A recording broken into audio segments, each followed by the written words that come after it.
तो उत्तर प्रदेश में आखिरकार निकाय चुनाव का ऐलान हो ही गया। 4 मई और 11 मई को वोट पड़ेंगे। बीजेपी की क्या रहेगी स्ट्रेटजी, क्योंकि एक बार फिर बीजेपी के लिए एक बड़ा चुनाव होने जा रहा है। हमारे साथ हैं केशव मौर्य, डिप्टी सीएम उत्तर प्रदेश के। स्वागत है सर। चुनाव का ऐलान हो गया। अब ये चुनाव इस बार 17 सीटों पर नगर निगम के चुनाव है। मेयर चुने जाने हैं। क्या है आपका अंदाजा? 17 में से केवल 17 नगर निगम में कमल खिलेगा और भाजपा का मेयर बनेगा और पूरे बहुमत के साथ सदन भी हम लोग जीतेंगे। चुनाव का ऐलान हुआ है, उसका स्वागत भी है। और चुनाव के लिए हमारी तैयारी, जब विधानसभा चुनाव परिणाम मार्च 2022 में आए थे, उसके बाद नगर निकाय की तैयारी और लोकसभा 2024 की तैयारी शुरू हो गई थी। इसलिए भारतीय जनता पार्टी हर बूथ पर मजबूती के साथ पहले से ही अपनी तैयारी पूरी कर चुकी है और लगातार हम लोग अभियान में भी लगे हुए हैं। और मुझे तो पूरा स्पष्ट दिखाई दे रहा है कि अब डबल इंजन की जगह ट्रिपल इंजन की सरकार पूरे प्रदेश में बनने जा रही है। ट्रिपल इंजन की आप बात कर रहे हैं। पिछले बार बसपा ने 2 सीटें जीती थी। बसपा इस बार कौन है मुकाबले में? इस बार कहा जा रहा है कि समाजवादी पार्टी बहुत बड़ी तैयारी के साथ है, बहुत बड़े मुकाबले में है आपके। देखिए, सपा तो बहुत मुझे कहीं नगरीय क्षेत्र में लड़ती हुई दिखाई नहीं देती। कुछ सीटों में हो सकता है हम लोगों को बसपा से लड़ना पड़े और 1-2 सीटें हो सकता है कि सपा से लड़ना पड़े, लेकिन चुनाव में 100 में 60% वोट हमारा है, 40% में बंटवारा है, बंटवारे में भी हमारा। लेकिन सर, विधानसभा चुनाव में तो इस बार समाजवादी पार्टी ने अच्छा प्रदर्शन कर दिया। आप लोगों को भी पता नहीं कितनी उम्मीद थी, लेकिन वो सरकार बनाने की बात वो कह रहे थे। 120 सीटों के आसपास वो लेकर के भी आगे गठबंधन के साथ। तो आप उनको हल्के में तो नहीं ले सकते? नहीं, जनता देखिएगा, अगर नगर निकाय चुनाव को जब परिणाम आएगा तो जनता उस भ्रम को तोड़ने का काम शुरू कर देगी। क्योंकि 2022 के चुनाव में इन्होंने जनता को एक इस प्रकार के वादे किए, इस प्रकार की बातें कही और इस प्रकार के मतलब पहाड़ जैसा लक्ष्य घोषित किया, जो असंभव था। हम लोग भी जानते थे, क्योंकि जनता के बीच में तो भाजपा है। डबल इंजन सरकार के माध्यम से काम हमारी सरकार कर रही है। गुंडागर्दी हमारी सरकार ने, भ्रष्टाचार हमारी सरकार ने समाप्त किया है और किसी के साथ भेदभाव नहीं किया। इसलिए जो 2022 के रिजल्ट थे, उसी नगर क्षेत्र में, आज मैं एडवांस में कह रहा हूं, जब चुनाव परिणाम आएंगे तब देखिएगा, जब नगर निगम क्षेत्र के अंदर सपा को जो विधानसभा में वोट मिले थे, उससे भारी संख्या में वोटों में इनकी गिरावट आ चुकी है। आज की डेट में ये आज मुझे लगता है कि 20% के नीचे आ गए। लेकिन आप इस बार कह रहे हैं ट्रिपल इंजन की सरकार होगी। ट्रिपल इंजन की सरकार की अगर हम बात करें तो मॉडल कौन सा होगा? क्या इस बार मोदी मॉडल, जिसकी आप लगातार चर्चा कर रहे हैं, मोदी मॉडल के साथ लड़ेंगे, योगी मॉडल के साथ लड़ेंगे? देखिए, भारतीय जनता पार्टी का कमल सुशासन और विकास का एक पैमाना बन गया है, गारंटी बन गया। मोदी मॉडल की जब मैं बात करता हूं तो मोदी मॉडल तो आज विश्व मॉडल बन गया है। मतलब पूरी दुनिया के अंदर आज देखिए, जब से वह देश के प्रधानमंत्री बने हैं, हर देश का शासक यही चाहता है, जैसा प्रधानमंत्री श्री नरेंद्र मोदी जी काम कर रहे हैं अपने देश के लिए, वैसा मैं भी अपने देश के लिए करूं। और जब वह गुजरात के मुख्यमंत्री के रूप में राज्य की सेवा कर रहे थे, तो हर राज्य वाला यही सोचता था, दुनिया के हर राज्य वाला यही सोचता था कि हम जैसे माननीय नरेंद्र मोदी जी के नेतृत्व में गुजरात का विकास हो रहा है, सुशासन है, वैसा हम अपने राज्य के अंदर भी करें। तो मोदी तो एक ब्रांड नेम है और उस ब्रांड नेम को उत्तर प्रदेश में आदरणीय योगी आदित्यनाथ जी की अगुवाई में हम लोगों ने अपनाया है, जिसके परिणाम स्वरूप आज रोड की कनेक्टिविटी है, चाहे रेल की कनेक्टिविटी है, चाहे एयर की कनेक्टिविटी है, चाहे जो वाटरवे है, मतलब चारों तरफ से रास्ते एकदम खुले हुए दिखाई दे रहे हैं। स्मार्ट सिटी के रूप में शहरों का सर्वांगीण विकास हो रहा है, सड़कों का चौड़ीकरण हो रहा है, बिजली की उपलब्धता हो रही है और अंडरग्राउंड केबल शहरों के अंदर बिछ रहे हैं, नगरों के अंदर बिछ रहे हैं, सीवर लाइनें पड़ रही हैं।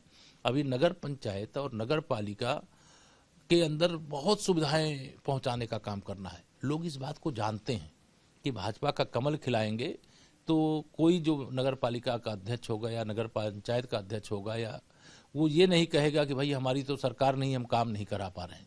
तो जिसकी सरकार देश में है, जिसकी सरकार प्रदेश में है, उस सरकार से जो भाजपा का हमारा मेयर से लेकर के नगर पालिका और नगर पंचायत का जो हमारा अध्यक्ष होगा, उसको असुविधा नहीं होगी। अन्यथा जैसे दिल्ली में श्री अरविंद केजरीवाल अपनी असफलता को थोप देते हैं कि नरेंद्र मोदी जी के नेतृत्व वाली देश की सरकार हमें काम नहीं करने दे रही। काम करने वाले लोग नहीं हैं ये, आरोप लगा करके कैसे अपना बचाव कर ले वह करते हैं ये सब। इसलिए भाजपा और कमल निशान लोगों के दिल में बस गया है। लेकिन दोनों चुनाव, पार्लियामेंट और विधानसभा चुनाव, तो आप लोग गठबंधन में लड़े। निकाय चुनाव में कोई गठबंधन होगा, कोई एडजस्टमेंट होगा, या फिर आप लोग अलग पूरी तरीके से अकेले लड़ेंगे, सिर्फ भाजपा लड़ेगी? अभी तो देखिए, नगरीय क्षेत्र तो भाजपा का ही क्षेत्र रहता है पूरी तरह से। जब लोकसभा और विधानसभा में ही हमारे जब भी गठबंधन हुए हैं वो गठबंधन हुए हैं। लेकिन यह पार्टी का विषय है, जब हम लोग फोरम के साथ बैठेंगे, अगर कोई इस पर बातचीत करनी होगी उस पर बातचीत करेंगे। लेकिन अभी तो हम लोगों का एक ही लक्ष्य है कि अधिक से अधिक हम नगर निकायों में कमल खिलावें और 760 का मतलब 760 के 760 सीटें जीतें। और उसमें कहीं पर भी जहां हम कमजोर थे वहां मजबूत होने की दृष्टि से बहुत काम किया गया है। अभी भी बूथ सशक्तिकरण का काम चल रहा है। तो यह एक अपने आप में बहुत बड़ी उपलब्धि भारतीय जनता पार्टी के पास है कि हम बूथ स्तर तक एक मजबूत और एक शक्तिशाली, एक प्रभावशाली संगठन खड़ा किए हुए हैं। और जनता का आशीर्वाद और प्यार हमारे साथ है, क्योंकि वह देश और प्रदेश की डबल इंजन सरकार के कामों को केवल हमारे बताने से नहीं, स्वयं उसका एहसास कर रही है, उनको उसका लाभ मिला है। एक चीज जो चर्चा आई है वो ये कि 14 अप्रैल को जब बाबा साहब भीमराव का जन्मदिन है, उस दिन अखिलेश यादव, जयंत चौधरी, चंद्रशेखर आजाद, रावण, ये तीनों लोग जाएंगे उनके घर पे। दलित वोटों को लेकर एक खींचतान, जो दलित बसपा का था, जो दलित आपके साथ था, अब अखिलेश यादव कांसीराम की प्रतिमा का भी अनावरण कर रहे हैं, उनके साथ भी दलित जोड़ रहे हैं। उनके दलित जोड़ने की एक बड़ी मुहिम के तौर पर इसको देखा जा रहा है। आपको लगता है कि आपके लिए खतरे की घंटी है? नहीं, हमारे लिए कोई खतरे की घंटी नहीं है। बाबा साहब भीमराव अंबेडकर जी, जो संविधान निर्माता, भारत रत्न, वह हिंदुस्तान के 140 करोड़ लोगों के हैं। और अगर कोई राजनीतिक लक्ष्य को लेकर के भगवान परशुराम जी की मूर्ति लगावे और उसके बदले क्या पाए, आप सब जानते हो। इसी उत्तर प्रदेश में, इसी विधानसभा चुनाव 2022 में हुआ था। फिर वो मान्यवर कांसीराम जी की मूर्ति का अनावरण करें, तो कैसे दलितों पर अत्याचार हुआ है सपा सरकार के समय, यह किसी से छिपा नहीं है।